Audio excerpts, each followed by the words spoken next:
আসসালামু আলাইকুম প্রিয় দর্শক। রমজান আমাদের জন্য এক বিশেষ নিয়ামত। সারাদিন রোজা রাখার পর আমরা ইফতার করি, কিন্তু অনেকেই জানেন না ইফতারের সুন্নতি পদ্ধতি কি।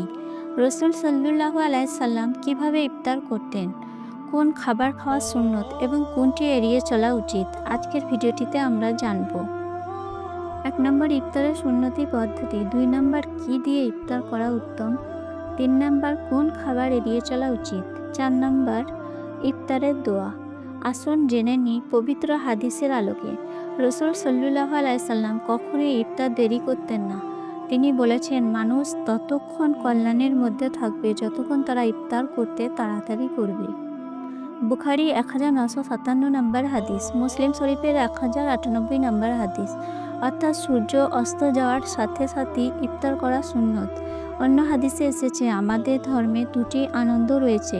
এক, যখন আমরা ইফতার করি তখন আনন্দ অনুভব করি, আর দ্বিতীয় আনন্দ যখন আল্লাহর সাথে সাক্ষাৎ করব। সুবহানাল্লাহ। বুখারী 1904 নম্বর হাদিস। তাই ইফতার করা শুধু শরীরের জন্য নয়, আত্মার জন্যও প্রশান্তির উৎস। রসুল সাল্লাল্লাহু আলাইহি সাল্লাম সর্বদা ইফতার করতেন খেজুর দিয়ে। যদি খেজুর না পাওয়া যেত তাহলে তিনি পানি পান করতেন। তিনি বলেছেন, তোমাদের কেউ যখন ইফতার করবে তখন খেজুর দ্বারা ইফতার করুক, কেননা তাতে বরকত আছে। আর যদি খেজুর না পায় তাহলে পানি দ্বারাও ইফতার করুক, কেননা তা পবিত্র। আবু দাউদ 2955 নম্বর হাদিস। খেজুর আমাদের শরীরের জন্য খুব উপকারী। এটি দ্রুত শক্তি যোগায়, হজমে সহায়তা করে এবং শরীরের গ্লুকোজ লেভেল ঠিক রাখে। রসুল সাল্লাল্লাহু আলাইহি সাল্লাম শুধু খেজুরই নয়, আরও কিছু স্বাস্থ্যকর খাবার খেতেন যা আমাদের অনুসরণ করা উচিত। গোলাপ জল বা সাধারণ পানি শরীরের পানির শূন্যতা দূর করে। ২ নম্বর স্যুপ বা ফলের শরবত, সহজেই হজম হয়। ৩ নম্বর শাকসবজি ও ফল, ভিটামিন ও মিনারেলের ভরপুর। ৪ নম্বর হালকা কিছু খাবার, পেটের জন্য আরামদায়ক। রসুল সাল্লাল্লাহু আলাইহি সাল্লাম অল্প খাবার খেতেন এবং পরিমিত খাওয়ার উপদেশ দিতেন। তিনি বলেছেন, আদম সন্তানের জন্য কয়েক লোকমা খাদ্যই যথেষ্ট, যা তাকে বেঁচে থাকতে সাহায্য করবে। যদি বেশি খেতে হয় তাহলে ১/৩ খাবারের জন্য, ১/৩ পানির জন্য এবং ১/৩ শ্বাস প্রশ্বাসের জন্য রাখবে।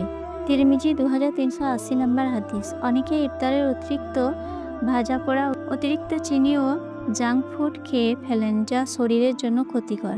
অতিরিক্ত ভাজা পোড়া খাবার গ্যাস্ট্রিক ও হজমের সমস্যা তৈরি করে। কোল্ড ড্রিঙ্কস বা কোলা, এতে চিনি বেশি থাকে যা ক্ষতিকর। অতিরিক্ত ভারী খাবার, এটি পাকস্থলীর উপর চাপ সৃষ্টি করে। রসুল সাল্লাল্লাহু আলাইহি সাল্লাম বলেন, পেট পরিপূর্ণ করে খাওয়ার সবচেয়ে ক্ষতিকর। মানুষ এমনভাবে খাবার গ্রহণ করে যেন সে কখনো ক্ষুধার্ত হবে না।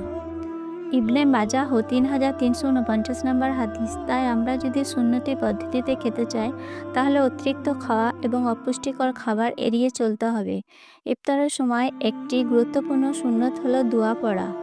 রসুল সাল্লাল্লাহু আলাইহি সাল্লাম ইফতারের পর এই দোয়াটি পড়তেন। উচ্চারণ: আল্লাহুম্মা লাকা সুমতু ওয়া আলা রিজকিকা আফতারতু। অর্থ হচ্ছে, হে আল্লাহ, রিজিক দ্বারা ইফতার করছি। রমজান হলো ধৈর্য ও সংযমের মাস। আমরা যদি রসুল সাল্লাল্লাহু আলাইহি সাল্লামের সুন্নত অনুসরণ করে ইফতার করি তাহলে ইনশাল্লাহ দেহ ও আত্মা উভয়ের জন্যই উপকার হবে। আপনারা কিভাবে ইফতার করেন নিচে কমেন্টে জানান। এই ভিডিওটি যদি উপকারী মনে হয় তাহলে লাইক, শেয়ার এবং সাবস্ক্রাইব করতে ভুলবেন না। আল্লাহ হাফেজ।